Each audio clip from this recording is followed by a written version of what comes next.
for doing this. I appreciate your Yeah, you time. bet. Yeah. How's everyone hanging in there? Well, we've got a 10-year-old and a 13-year-old daughters, and it's they're doing good, but it's not easy. It's hard for them. That 13 especially is such a social Right. age, and to be taken away from all school activities and all your friends is just so brutal. And I think we cannot help but be the recipients of a certain degree of runoff frustration. Trying to parent and trying to help with the homeschooling is not always met with great affection and appreciation. No, yeah, I know. I have a 15-year-old, a 10-year-old, and a 9-month-old. So, and it's Wow. yeah, so it's like Thunderdome in our house right now. And my wife is a kindergarten teacher, so she's trying to do some teaching as well. And my wife doesn't want to be a teacher too. My 10-year-old, she wants to be mom, but it's really hard. Yeah, yeah, yeah. Well, that's sort of what we wanted. And you try and create leniency in certain areas to make up for where they're being, but then you feel like you're erring on that side because you're letting them stay up too late and you're letting them be on their own devices a little Yeah, too much, shall we say. yeah. I don't Well, It's a tough one to navigate for everybody. But I'm looking out on beautiful bay, that's good. and they're starting to put the docks in, and we have friends who have boats. We don't have one, but we have a farm in the countryside about an hour away from here, but which we're developing for film production. Oh, great. Which could has taken a lot of money and time and energy away from projects that I would otherwise be doing. Right. But I'm so excited about it and the future. There's I just read an article today on the change in Hollywood. I mean, everything is being impacted everywhere. Well, yeah. But Hollywood has been undergoing changes for a while anyway, that this totally exacerbates and accelerates, and it'll be apparently a big diaspora. There'll be a leaving of the urban centers to a great extent, and it could time out well with very serendipitous for those of us who've been developing properties for film production Right. outside the city, Yeah. where there are big wide open spaces, and so I'm excited about what the future holds in that respect. And bringing my friends has been a part of my plan. Our plan, leaving Hollywood, was from the start to lure our friends to the beautiful state of Maine for creative endeavors. Right. So it's cool in that respect. Because I'm sure you had this plan in motion anyway, so this just accelerated. Yeah. Right. Yeah. And trying to convert an 1820s dairy barn into a soundstage has been one of the things that I'm doing out at the farm. In addition to, we were toying with the idea of making the environment, in addition to our country estate, also a destination farm wedding kind of venue. Yeah. But we've started. We became friends with a couple people that are involved with a really great film production company, and the financier of it is here in Portland, just across the bay, and really terrific guy. And the people that were running the company out of New York are looking for a venue here in Maine, and so we're teaming up. It looks like. So I'm going to accelerate my move to make that barn a really functioning soundstage, because it's big, and we've started moving in that direction already. And he wants me to forget about the whole farm wedding thing, because that's not your business. That's just another steep learning curve. You're a filmmaker. This is what you need to be doing. I could not agree more, and I'm happy to have the support and enthusiasm coming from their quarter to provide and so now what we've been doing in the way of fixing the place up and making it really fantastic out there is going to be great for if they want to put up stars and directors and so forth in a beautiful environment. And the guy that's been my contractor that we kind of inherited with the farm when we got it about 5-6 years ago, it's just such a fantastic worker and great friend now. And he and his kids are starting an auxiliary business making tiny houses up here. Okay. And so he and his property, he has a big orchard farm right around the corner from ours, just up the road a ways. And so we'd be able to provide accommodations for a whole crew. And yet tiny houses, again, this was something he was under, they were all set up to start this business. And it's so perfect for people that want to be isolated a little bit in nature and away from one another, except their own family or themselves. And so it's going to, I think it's going to be a great sort of, because one of the things that we started to do with the farm was this idea of getting people to think, not only think outside the box, but to work off the grid a little bit in order to get back to, these agents have a way of dominating the way things are done, right. and their motivation is money. That's what drives them. They play at the creative stuff. They talk a good talk because they have to lure us all in. Yeah. But at the end of the day, they're business people, and we can kind of do a lot on our own, just dealing with, there's so much need and hunger for content now, that put the smart people together and the creative people together to make the best possible storytelling to share with the public. And I think we're on to a whole new paradigm, because I think we've been a little bit dictated to by powers that want to be the middleman. Of course. Now, do you think, you think by like being quarantined for this long, the content creators are coming up with the best ideas now? Yeah, I think there's, we're at the beginning of a new period in Hollywood history, scattered though it may be across the country and around the world,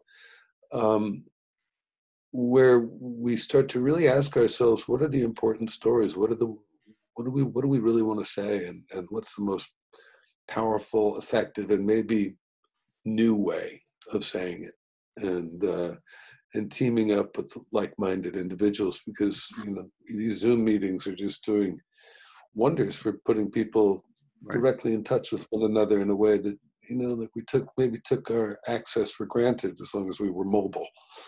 But isolated, we think, well, now who do I really need to be in touch with? Who do I want to be in touch with? And what do I want to say? Yeah. What's really important? Right.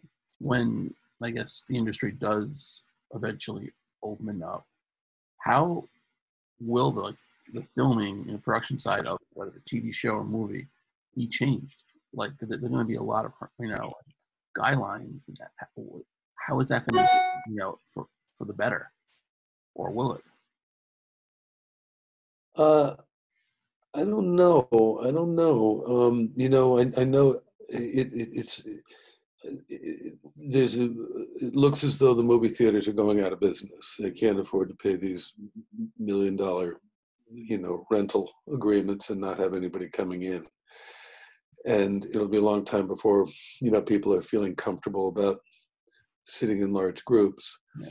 And so from what I understand, there was an act put in place a long time ago, Paramount something or other, that prevented studios from having movie theaters, because it would prevent smaller filmmakers, independent film, essentially, from being able to have a venue. And but now that looks like they're going to change that ruling. And let me just let these people that I have the 3 o'clock with know that I haven't disappeared. Sorry. No problem. Computer work fine. Let me just say.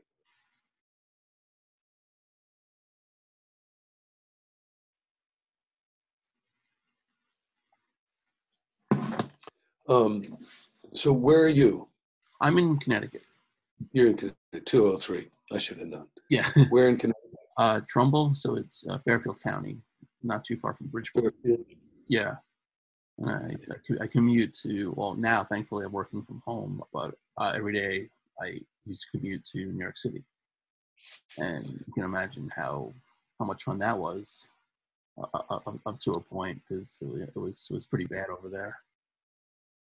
Yeah. So maybe now you're one of the people that, apart from maybe the additional burden of parenting Yeah. and homeschooling, otherwise this is working out maybe well for you. Are you still able to do your work from home? Yeah, it's a bit, because I work in TV, so like production side. So I'm working for Yahoo, so we do like market, market coverage, from the opening bell to the closing bell, and we're able to do our shows remotely. So I'm able to log into my computer in the studio in New York City, and we do all our work. And I've always had over an hour commute wherever I work. So this is fantastic. I get out of my bed and walk to my desk, pajamas, whatever, barefoot. It's fantastic. And my wife is still teaching. So we're two of the fortunate ones. We still have our jobs. We haven't been for a long, and so She's doing online yeah, teaching, or does it's not too bad for her. She meets with her class. She teaches kindergarten, so she meets with her class like in the morning each day for like 20 minutes. She'll send work, and that's really it. She might have another meeting with her class twice a week otherwise, but she's not like on like Zoom or on remote teaching the whole day. So it's good and bad, because it's not really teaching. She'll say it herself, you know, giving work, we move the kids, but they're not really learning, which is unfortunate, because when the schools do open, they're going to be so far behind, and they're yeah. not going to really be able to catch up. Like my son's going to his junior year in high school next year, and I know for a fact they're not going to be reviewing what they did this year. They're going to go full speed ahead. It's the most important year in high school, so it's going to be Yeah. difficult. How is the connection? I'm getting an indication that it's unstable. Are you getting a clear? It's fine. See you. Hear you. Great. Yeah. So Good. yeah. Mm-hmm. Good. Yeah. So ask me what you want. I didn't mean to just sort of take over Oh the no, yeah, direction. that's fine. It's a conversation, so we'll keep all that stuff in. Which, if you don't mind, it's all very interesting. Yeah, but Yeah. how did you and Sarah end up in Maine? We got a farm about 6 years ago.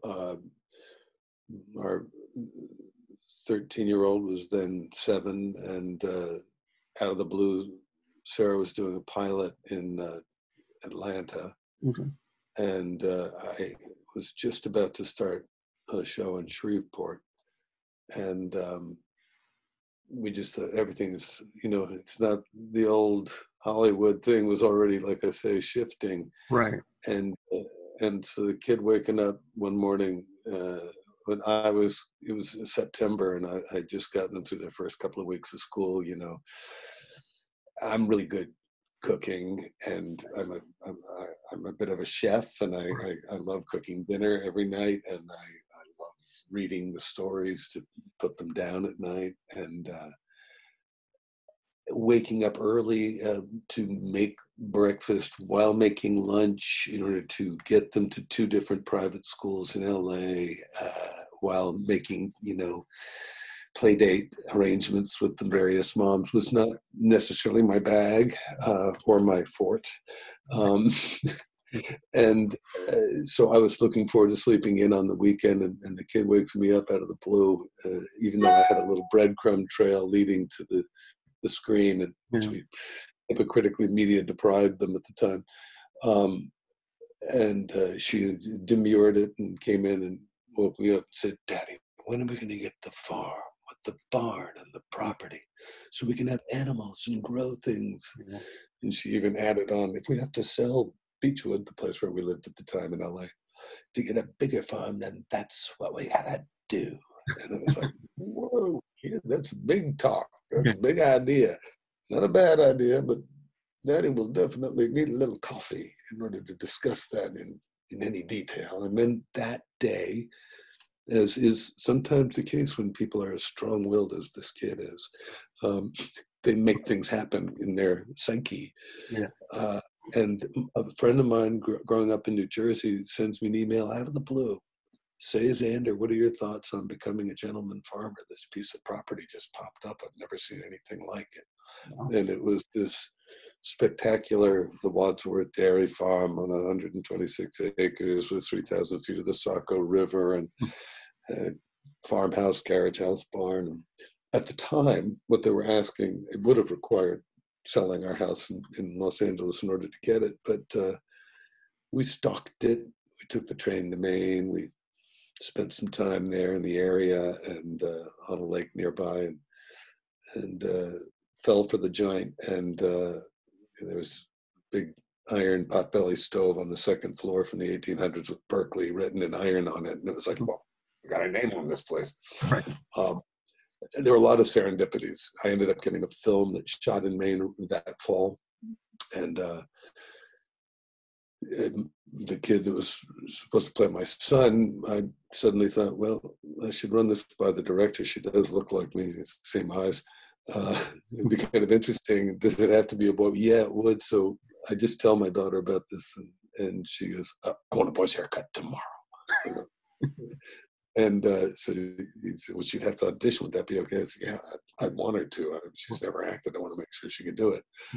And she beat out 150 boys for the part. The next thing you know, we're up in Maine at this cabin on a lake, you know, right after having spent the summer there, thinking, and I call up the real estate person, you know, what have you sold it? No, good, don't. What are they asking for? Well, okay, we'll take it. They did come down considerably from its original asking price, and it was just too, you know, at the time we're like, okay, you could get a garage in the ghetto for the same amount as you can get this farm estate in Maine. I think we're gonna go for it, and we did, and then we just fell in love. We stayed there every summer for a few summers, and then just said, why are we going back to LA? We wanted the seasons. We did a show up. I did a show in Toronto that Sarah ended up participating on, also getting another show up there.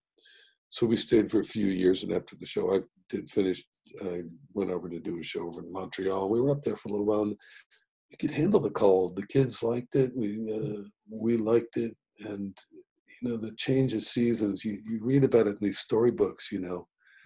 And in LA, you just feel like such a phony. Like, well, it's this time when snow falls, and there really does exist, and then the leaves turn and they fall, and then there's spring, and never mind. So yeah, we were wanting that, and Toronto reminded us that it existed and that they could withstand it. They weren't too soft, and nature helps provide a little adversity where these days it's hard for parents too. So it's all good. Builds character. Absolutely. Has living there full time kind of like, have you lost out on any jobs, you and Sarah? Yeah, I'm sure. You know, so much of it is sort of being seen and being in offices and stuff. But people are out of offices now, so part of it was that I took myself off the market. I wasn't going to do another series where I was away from my family. I waited a long time to have kids, obviously, and I didn't want to miss it. Right. And you know, I didn't necessarily want to be here all the time. I still like to do a little jobbing out, but I didn't want to do a series where they own you and they have you at their beck and call, and they don't want to release you because they might need you for second unit or for, and then you're just sitting there going, I should be home with my family. I'm not. And I wanted to create my own content and with friends, and I wanted to, I was already thinking there's so many, you know, advents in the film industry with, you know, becoming more affordable, that there's really no excuse not to be doing your own thing at a certain point. I've been wanting to direct for a long time, and I've had a lot of ideas about how I want to approach that, based on all the different people I've worked with over the years and all the things that I've seen that worked and things that I've never seen done that I want to try. And so it was time to put my feet to the floor, to the gas pedal. Forget what the metaphor is, but in the fire, to stop just taking every job that came along, and to start to set up, to direct and produce, and really what I've always wanted to do is create an environment in which people could collaborate. I've always loved a lot of the directors I've worked with. To some extent, Alex Cox I did 4 films with, and Mike Figgis I did 4 films with, and early on, and they set a tone for me. I really got to see how effectively it works when you have talented, smart actors that can improvise, working with talented, smart writers that can navigate and orchestrate a storyline so that you can take advantage of these different voices. It's great. You can delineate. A great writer can create different voices, but there's something about when an actor owns a role and has embodied it, the way in which they can improvise in the vernacular of that character, and the subtle differentiations of that have always appealed to me. I'm sorry. No, you go. Okay, I was going to say, was there one particular role where, because besides obviously reading the words from the page, you are that a character, and your physical acting of it, you've done that throughout your whole career. You embody that character, through your, physical, your emotions and stuff like that. Was there one character that you felt you brought that out more so than any other one? Well, I want to give credit to Alex. He wasn't always an easy guy to work with, but he was so he was really on it when we did Sid and Nancy. Right. That one really shaped and changed the direction of my career, because I just had spent a year in Europe to get away from the bad TV that I'd been sucked into. And in the early 80s, it was, I remember working with there was a lot of car crashes at the time. And I was playing a German terrorist, and my girlfriend was in the thing was a Middle Eastern, Iranian terrorist, and we were teaming up to take out a mayor in San Pedro, California. We had somebody from the IRA and someone, a homegrown terrorist, Bill Paxton's first role. And it was a good script with questionable sort of logic that we would all be gathering from around the world for that particular undertaking.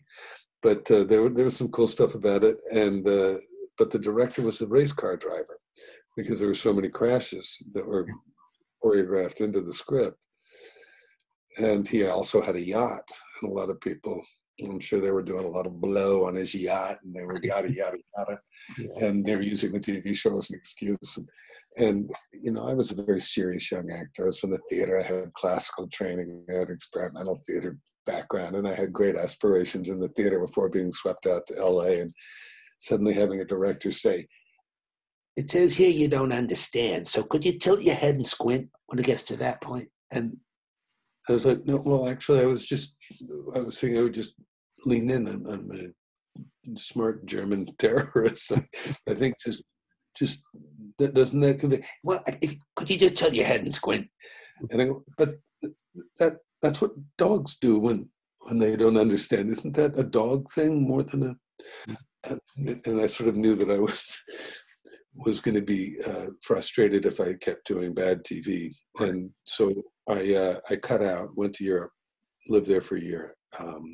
From the TV winnings that I had, I took a small amount of money that I thought would have me back in a few months, but instead it lasted me for a year, because I kept getting, just everything was in favor of my staying and taking in impressions, in seeing the quality of life in Europe. It wasn't about acquiring more. There was something, you could have a little garret that I was a squatter. I was house sitting for people that I met along the way that just generously offered me a place to stay, and just going to the theater and reading and doing a lot of artwork and writing and even if it was just journaling my experiences, I was basically trying to take impressions in for a little while instead of just putting them out, as I had done since I was very young. And it realigned my priorities, and in much the same way that this shift is the second biggest shift in my life. Because when I came back, instead of I'd gotten rid of my sort of fancy apartment that I got because I'd gotten on a little roll. Yeah. Mommy Dearest, a bunch of TV offers came in, and I was like, right. Hey. And did a couple of other movies. I want to try. At that time, it was very distinctly two worlds. TV was not then what it is now, and film was coming on. It was the beginning of a kind of a heyday in independent filmmaking. And so I said, look, no more TV for the most part, unless it's a cynical earner that somebody's just going to throw my way and it could be kind of fun and I'm in town. Okay. But otherwise, I found out I really wanted to travel. So I was going to take films that were on exotic foreign locations, because my mother always wanted me to be a diplomat. So I could do a little hook up at the embassy and meet some people and learn about that whole world. And then I could work with the best directors that were around, and whether it was an independent film or whether it was there was a heyday for big box office movies. Some of the movies I got to work on, like Apollo 13 and A Few Good Men and Amistad with Spielberg and Air Force One. These were great big movies, Terminator 2.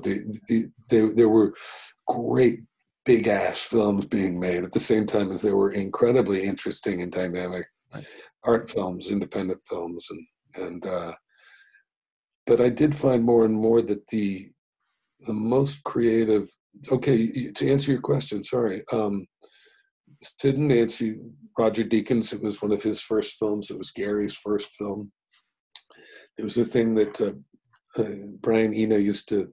He invented this term called genius, which is in contrast to the term genius, which is about one individual. And it was about the kind of magic that happens when a collective of people come together. And I really experienced it on that, as I had done in the theater and as I have done since in other groups. But it's always a rare and somewhat just magical blessing whenever it happens. And Gary and Chloe Webb, Gary Oldman and Chloe Webb playing Sid and Nancy, had brought so much weight and depth to their roles that it gained more weight than the original script could support.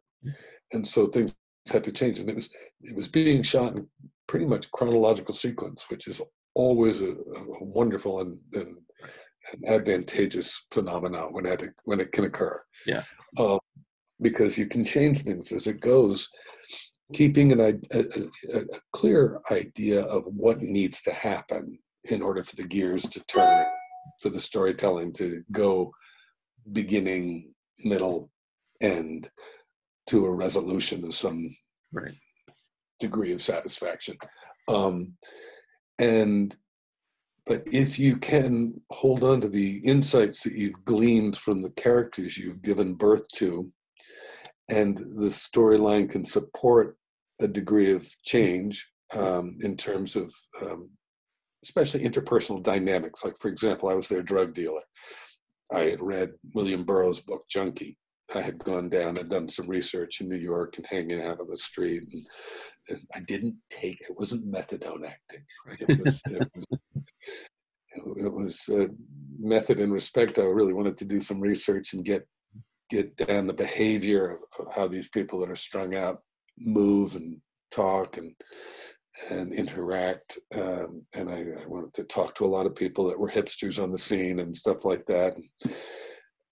But just reading Burroughs' book, Junkie, he spelled it out that no matter who you are, no matter what degree of celebrity you have, you do not have control over your drug dealer. Your drug dealer has control over you.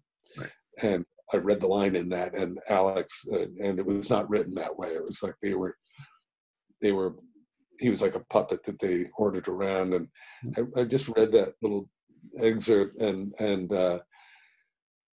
Gary went, fucking round, that's it, that's exactly what I've been saying. And Alex says, well, fair enough, all right, well, so suppose we throw away what we have written on the page, and suppose you just improvise extemporaneously what you think it ought to be.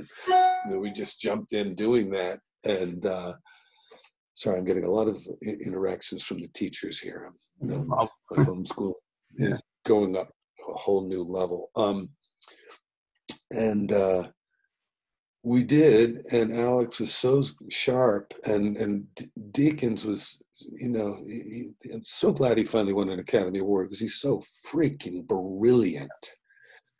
And his little with nuanced things, like, it was quite interesting just watching Xander enter the room, and I'm looking at it from the floor, and he's standing there sitting crashed out on a bed and chair, and suppose we cut his head off, and we just see him as this disembodied presence coming through into their world like an invader of some kind of alien. And to me, that was so cool. And Alex went for it immediately and said, okay, great. So we were helping to set up the shot, and so we were improvising, and he's improvising, and Alex is adapting. So when we come in the next morning, it's on the shrinky pages, not only all of our dialogue, but some of this innovating that we did creatively by collaborating the night before. And that was what I loved and had missed so much in the theater, was that kind of, this is where the magic happens. Is bouncing ideas, trying different things, and seeing what works, and even on another level, because there's a kind of sanctimonious kowtowing to a playwright's words, because it's been performed more often than not. The play has been performed, and it's etched now in the Samuel French edition, and you must say these words. You change blocking, but right. Don't, if it's Shakespeare, I don't mess with it. But I came to discover that there's something about, if you have respect for, you try to make what's written work. You try your best to make that work first.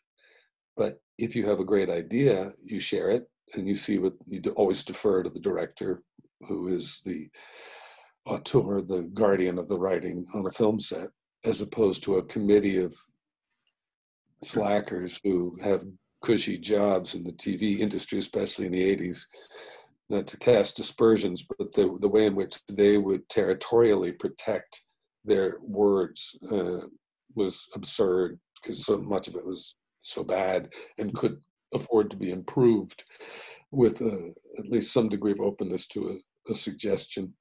But I think there's a fear that actors will try and, unlike my embracing the idea of being cut off at the head, we'll try and find ways to get their head in there. Right. And we'll try and add lines so that they can have more screen time. But that was never my thing. I was happy to cut lines that they weren't needed if the behavior could inform the audience without having to spell it out. But it depends. That's why you have to sort of earn the right to get to a place where they've seen your work enough to go, yeah, he's going to make a good suggestion, as opposed to somebody that's going to commandeer or co-opt or hijack a script and turn it into their vehicle. Right. Even when you earn the right, were there some directors or writers who had issues with your ideas? Well, I mean, just the fact that Alex gave me the opportunity to change and bring the things that I did, and the things that I improvised were things that just happened to, like, when I would go down the street in New York, guys would come up and go, "Oh man, it's Bowery Snacks. Hey man, I fucking do you." Yeah. And then you do me. Right. And they would say lines of mine that I had made up. Right. And I went, wow, that really stuck in their head, because it just came so naturally out of the situation. And Gary was a good improviser, and so and we just interacted. And, you know, what, by taking the script as a structure and then tearing it apart and throwing it out and coming back and piecing it together, and what Alex did when he developed, you know, delivered the script the next morning, it had all the key points that need to be held on to for the pinnings structurally to work, and all of our best extemporaneous ad libs woven in. Yeah. And so it just, you know, because I started out when I was 15 in the experimental theater, I was sort of adopted by a troupe, and improvisation was a big part of it. And it wasn't like just the improv, which I would do later and enjoy, but and still found very informative and instructive about film acting and being in the moment and listening and coming up with characters. But there was something about the experimental theater that I did with the troupe that I first started in the theater with, that wasn't based on just trying to come up with a quick gag or a joke. It was about behavior, right, and groundedness, and really knowing who the character was and having a sense of storytelling, and by really listening and giving and taking, to let something really truthful emerge. And that's what happened with us there. And it captured, and Figgis right after that put me in internal affairs, where I improvised my whole role, you know, and it's just sort of fed into, it did, you know, it was a number of years later, but Todd Haynes said that it was seeing me in Sid and Nancy that had made him want to work with me, and that he was having me in Safe play a part that was 180 degrees different from the character I'd played, who was very street and idiosyncratic and hipster, to a super straight, dweebish guy that just didn't have any real facility for communicating, and didn't really understand. It was a little out of his depth, but was a solid, straight arrow. And that was an interesting casting choice for him, because he'd seen me in enough other things to know that I had a range, and that he was excited to see me do that, which he'd never seen me do. And then by doing that, the guy that wrote and directed Gattaca wanted to bring, I think, a little bit of the atmosphere of Safe, because he had this incredible lookbook that had so many super smart influences visually that he was interested in incorporating into the film, because we did a big table read of it before we ever moved into production, and I was always in his head as the doctor, because he wanted, I guess he wanted to, in a sense, in an homage to Todd Haynes' incredible atmospheric filmmaking with Safe. He wanted to bring it's just a kind of a brilliant idea, you know, to the audience that might be crossing over, that might just sort of, ooh, I feel that disturbing vibe from Safe suddenly, just because I'm there. And I'm playing a pretty straight kind of guy, playing the doctor in Gattaca. And so I think one thing definitely feeds off the next, and then you do, I think word gets around that, you know, and I worked with a few people, and I worked with Joel Surnow on 2 different shows before I did 24 without realizing it, because he wasn't on set, but he'd written the script, and I had changed stuff, and with approval from the director and the on set point person in charge of the script that had liked my changes, and he had, instead of, you know, resisting it, come to see, oh, he's pretty good at this. And I got given a tremendous amount of freedom on 24 to, you know, because they were having to come up with these scripts, especially because 9/11 happened and they had to sort of throw a lot of stuff out. It was too close. They were changing scripts at the last minute, and they had a sort of an outline, a guideline, but they needed actors like Kiefer, myself, and my wife Sarah was good at it as well.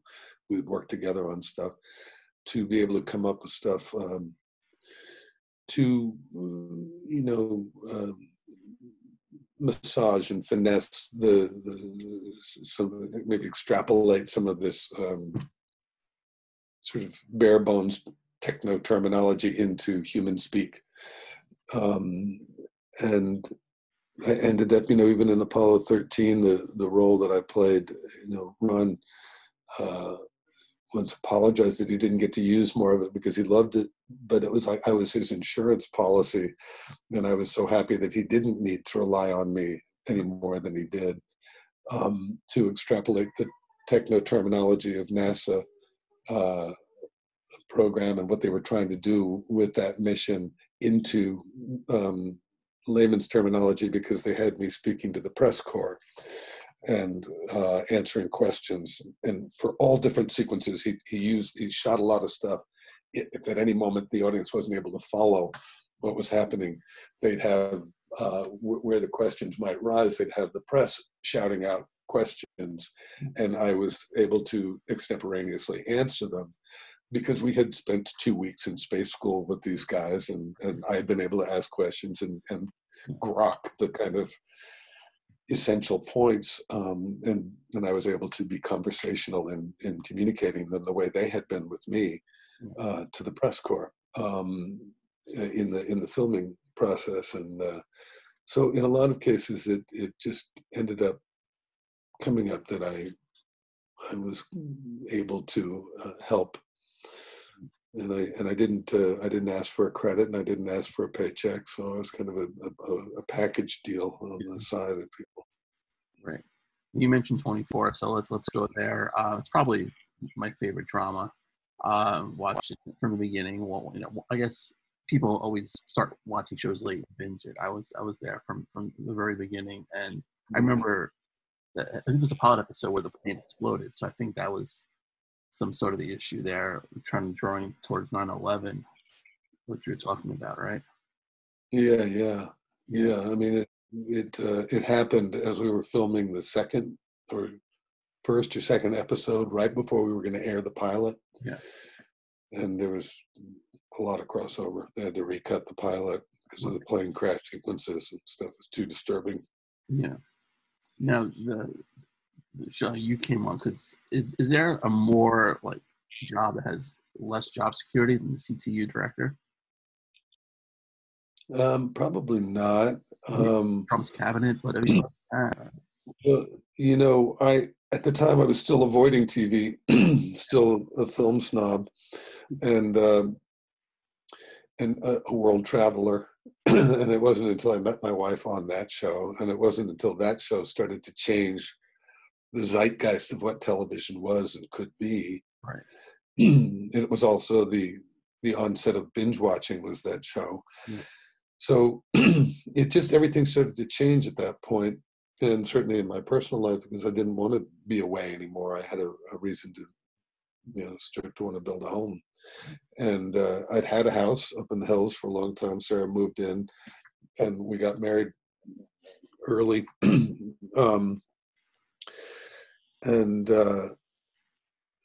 So there were, but Joel knew that I wasn't yet. I was only just beginning to warm up to the idea of I would always go away during pilot season just to avoid the temptation of the large sums of money being thrown around, so that I wouldn't get tied into a series and have to be the same guy over and over and over until I felt like part of my thing was, I don't know, you just could never shake the association. You had to be really careful what you chose to become known for, because people could never get that guy out of their head when they saw you in anything after that. Right.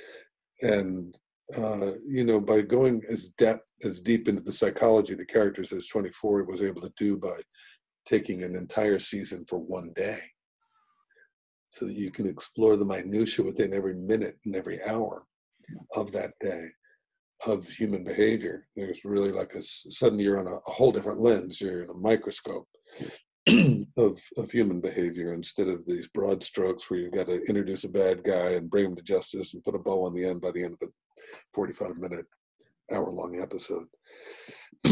So Joel presented to me at the end of this first season, where I'd been a recurring, the character was really just in the pilot as a guest star. Yeah. They just liked that I brought this kind of cynical, gravitas and irony to the character's sense of humor and way of being, which wasn't on the page. And that was a little bit the improv that I worked into the pilot, and just a little bit how I chose to play the character.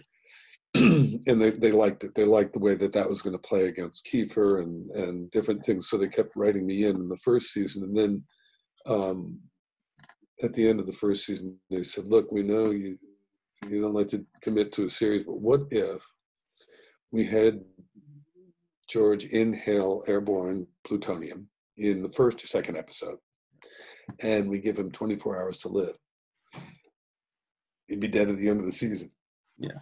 Do we have a deal? And I go, we have a deal. Yeah. Because in that was implied the redemption storyline of somebody trying to make up for a life misspent to some extent. And where I wouldn't just have to repeat the same old, sort of gratuitous prick, antagonist role, and where I wouldn't have to just keep going, no, well, maybe, but this is the last time. So, it gave me a whole new sort of universe to open up by having to make contact with my son, by having to sense my mortality and feel remorse for how I'd maybe misused my power or lost opportunities and started to interact with people differently, and then end up saving the day. It was great. And, because you're known for your deaths, you actually died 3 times in that one particular episode, which is pretty rare. The plutonium, radiation, the plane crashing, and then eventually the bomb going off. So 3 deaths right there. Yeah. And then there's the other sort of cultural sort of echo chamber, because I had died in a plane in Air Force One, and in Clint Eastwood movie that he directed called The Rookie, that was one of his bigger films, but some people had seen it. And so this guy just doesn't have good luck with airplanes.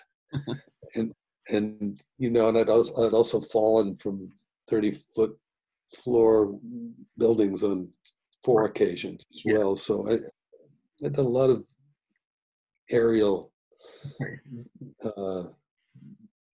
more demise by air on film. So there were definitely the 3. I was a goner no matter what. Exactly. Because I was up high. Right.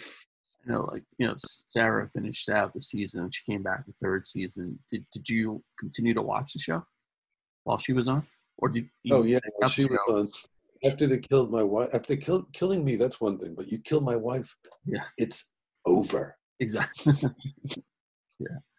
Now, we aren't great big TV watchers anyway, and again, always loved going to the movie theater. But that looks like it may be changing. Yeah, that's true. And then on YouTube, there's a great death reel you have. It's I think about 13 minutes of your, most recognizable deaths. I've watched it a few times. It's great. Oh, really? Yeah, one of them great because I was a big fan of the miniseries V, which they made into a TV show, and you had a great memorable death of some kind of sand monster you got sucked into. That was one of the more awful deaths that I've experienced on film. They always choreograph, they always schedule your death scene on the last day of your shooting, because more often than not, it's a very dangerous undertaking, and they think, well, at least we'll have shot him out if we kill him. Or if we injure him badly, it won't hold up production. And you don't catch on to that the first 25, 35 deaths. You don't really get onto that until later. You go, of course it's on the last day. It wasn't just how the schedule worked out. That was okay, I get it. It's dangerous.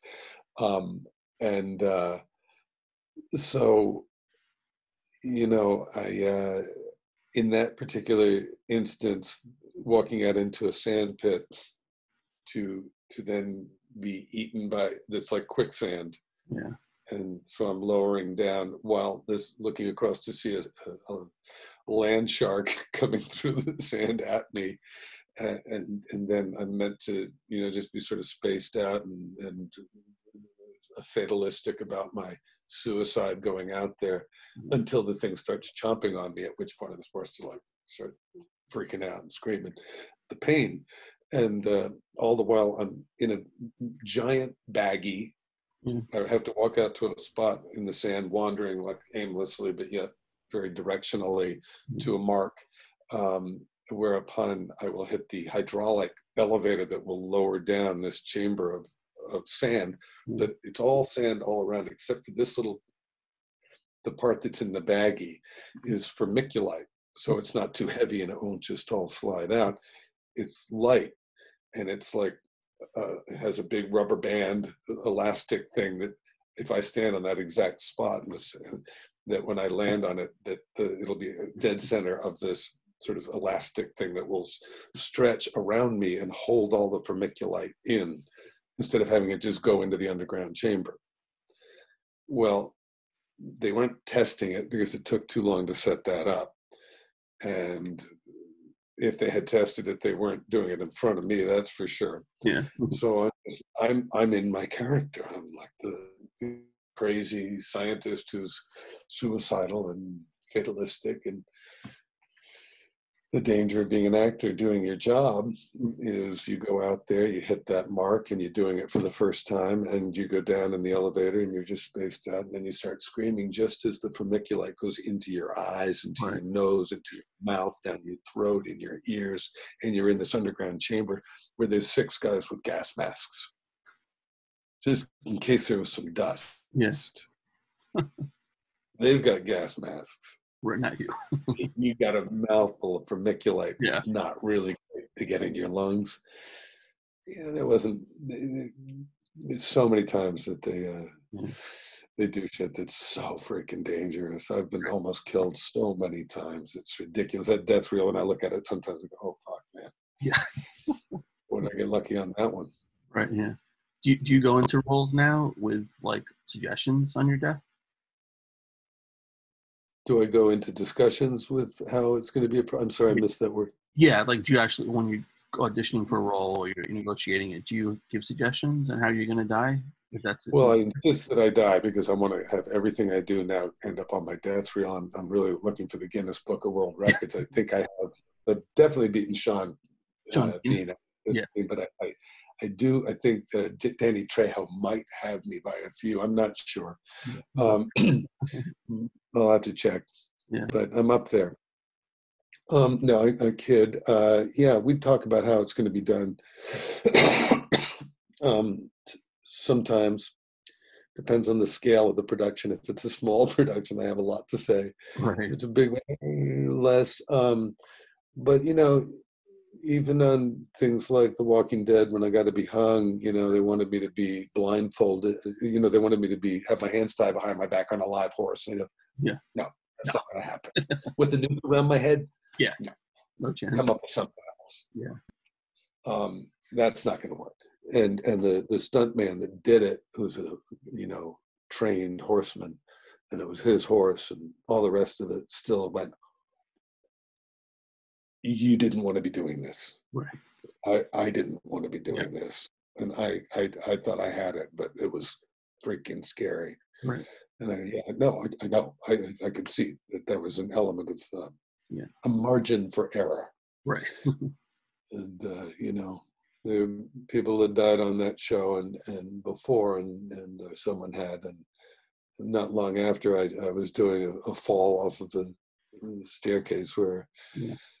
Going backwards down that staircase, so trying to be talked into not looking, just going straight back, so it'll fit like the comic book drawing that was being referenced. Yeah, well, I'm not a comic. Yeah, exactly. Yeah, got kids. Right. They used to be a little more careless when I didn't have children, but don't want to leave them fatherless just yet. Right. So I'm going to look, because that's what somebody would do in real life. They would go, hey, you're backing me up, man. There's a staircase. I could fall off here. Yeah. And even still, I came this close to going through this gap. And that's just typical of so many things. In the third of the Alex Cox movies that I did, I ended up having to get my head smashed by a rock. It was a foam rock in Nicaragua. But while I was carrying a horse on a rope with a trunk on his back with all of my belongings, and I'm trying to escape Granada as they're burning the city to the ground. So there's a massive fire of all the wood structures that we built for the set were being burned down on that night, the night that my character dies.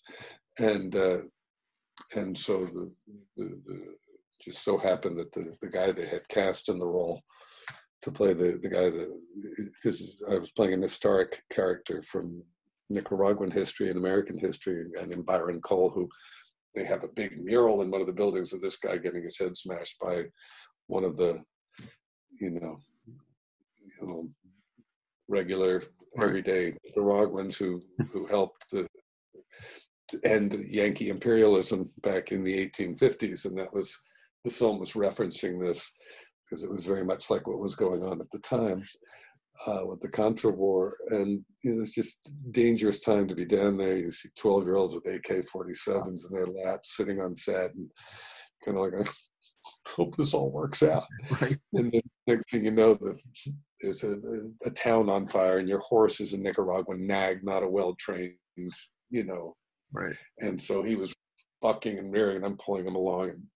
And I think we'd already done a couple where the guy that came in to play that part had to be replaced at the last minute. He was wearing this baggy suit that didn't really fit him, and he was all nervous. And the Minister of the Interior and Daniel together sitting there watching the scene because they wanted it to be historically accurate. Mm-hmm. And he's so nervous in their company and being on a film set and being in a costume that's too big, and he keeps scaring the horse. And the Minister of the Interior, Thomas Borja, who'd been in prison for 25 years during the revolution, he's out running the country, and he's there hypnotizing the horse, putting his head up against the, and I'm like, I'm changing my shirt with the blood for the third time. This is the last shirt they've got, so they got to get it. Right.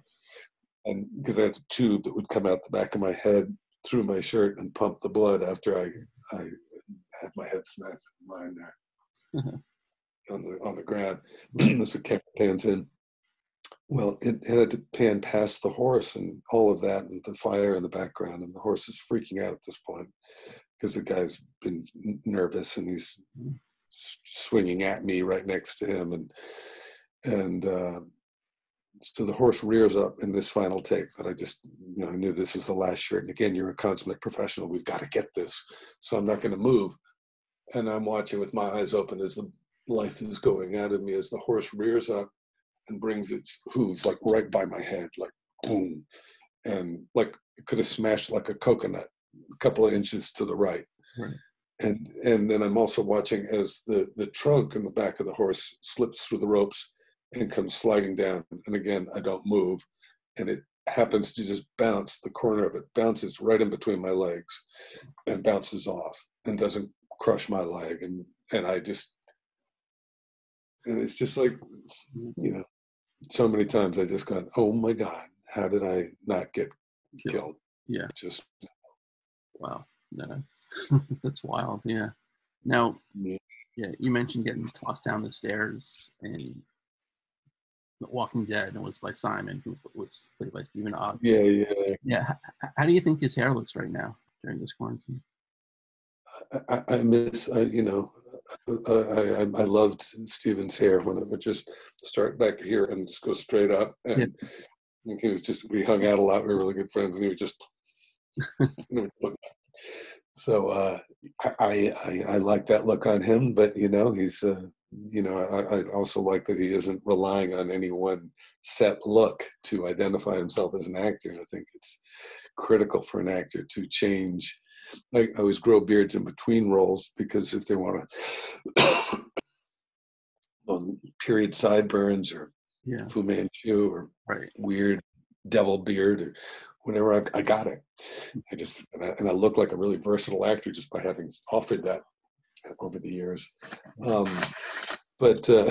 So I think it's good. But yeah, we were so disappointed when we read that script where he pushed me off, because we had so much fun in season 7 because of the interaction. Sort of, I felt like we were cooking a souffle because it was a delicate balance of of camaraderie, and that they're both two guys that are in a world where they miss normal interactions. And I think we're getting a good glimpse of that now in our situation. But in their post-apocalyptic dystopian world, they didn't have intellectual peers, as it were. And Simon, for his brutality, was a very sharp and clever wordsmith. And you know, the writers were that, and they were using these characters to get that across, that his thugs weren't going to give him that banter that I was. Right. And so they enjoyed each other's company, even if they were at odds. And he was always taking stuff away from me. He kind of enjoyed cat and mouse playing with me because I entertained him, and because I was always trying to please him, but also I was trying to be a little funny. And I thought that they did such a great job of incorporating that into the dialogue, that dynamic, which is just a really subtle but really freaking cool thing, because it just allowed us to be so in the moment with each other and so interactive. But the minute in that, like one of the very first episodes of season 8, to have him do that sort of broke the bond between those two characters, because it was over. Right. And then I spent that whole season, seems to me, in a pen. They had too many characters that they were trying to juggle, and so they wasted. That's a case where I just felt like if I'm not going to be used, I don't want to be on this show, where I'm just away from my family. Right. And AMC is notoriously cheap for people coming in. I'll say it right here. Yeah. They paid me the same as an 18-year-old. Wow. Starting out in the business for the first time, and agents, there's a lot is going down, a lot is changing now, but agents that were not looking out for their clients, right, to get them the best fee because they were in some way participating in some other level. I don't know if that was the case or not, but it looked like it was why they weren't negotiating a wage that I could more than break even doing the show. That's one of the most successful shows in the world. That's another reason why I'm ready for a change in business. In any other business, you get a little respect, a little seniority. You're valued because you've developed a craft, and it's hard to play a character that people hate and still enjoy watching. Yeah, I mean, that's not something that a kid starting out knows how to do. Well, it's and done that your whole career, and you've done it well. Yeah, every role. It's people don't realize it's acting. Yeah, and it's a skill that like anybody else, it's really good at what they do. They should get a little something over the years that reflect that. You've got a family to support, and you end up putting yourself up and traveling and flying yourself back and forth and renting cars and paying an agent, a manager, and a lawyer their percent, and the government takes their percent. And if they're not paying you a decent wage, you don't end up with anything at the end of the day. Yeah. So it's like, I'm done with that. Yeah. People are going to value me and respect me in that respect. I'll go to work for them. But otherwise, I'm going to start creating opportunities for myself and for my friends to treat people well and stuff like that. Yeah, well, good for you. I got one more. You obviously worked with Gary Oldman with Sid Nancy. Was it good to see him years later on Air Force One? Oh God, yeah. Yeah, I mean, I'd seen him in between. We stayed friends, and I adore Gary. He's just one of the most, he's just such a lovely, sweet, for the rough characters he's played, he's just such a gentle, lovely guy. Just adore him. And I've seen him since, and hope to work with him again. I was so happy that he finally got the Academy Award he's been deserving for many, many years. These little things matter. I think that Roger and Gary were so inspiring from early on, and I've watched and been inspired by them so many times since. And I will say about The Walking Dead that in addition to my absolute joy in working with Stephen Ogg, that I just was so impressed by Andrew Lincoln and his quality as a person, and his You know, sometimes people just get it right. The way to set a good example, leading from the top with a level of commitment and a level of kindness and a level of mutual respect, so that you all feel like you're pulling on the same end of the rope, instead of some stars that miss that, you know, they almost like the disproportionate wages that stars get paid relative to the rest of the cast creates a kind of divide and conquer psychology where they are above and better than, and you get this diva behavior. And it's hard when you're, you know, when you're down there trying in the trenches trying to make people look good, to not be treated well. And Andrew's just so incredibly generous and kind and noble a human being. And Yeah. Well, you've also been in the trenches making everyone you work with look good as well. So, Xander, I appreciate your time today. This was fantastic. hey, thank you, man. I really enjoyed the talk.